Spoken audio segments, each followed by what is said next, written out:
Alright, so starting off with our bedding material shredded up here. Here you can see me shredding up some more. Just newspaper, non-glossy, and brown paper bags. I also use some egg carton things. And then here we go, we have to moisten it before we put it in. So I like to dip it in water and then squeeze it out. You want it damp like a sponge, but not dripping wet. Um, and then it's going to go into the worm bin. So there we have all the wet bedding material on the bottom, um, and that's where the worms are going to live and burrow. And next, let's check out the worms. Here we go. Just got these in the mail. Um, they came pretty healthy looking. We'll open them up in a second. You can see they came packaged in some compost. That one's a little harder to see them. There's lots of little, really tiny worms in there.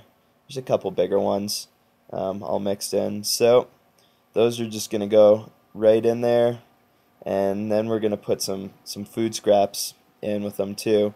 I've been saving up these food scraps for like a week or two in this container, just keeping in the fridge. Coffee grounds, some peels, some stuff from salads. Up, putting some more worms back in.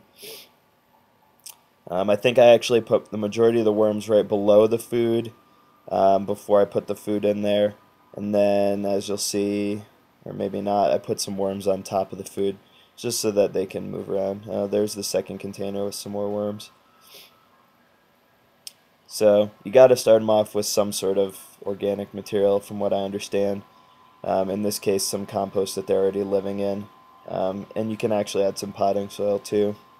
So once you've got your worms and your food in, you're going to cover it with another layer of shredded newspaper and hose it down. They really need a moist environment, so you really have to get it pretty damp. But again, you don't want it dripping. And then you're going to put your cover on that's got some holes in it to let everything breathe. And you should be all set.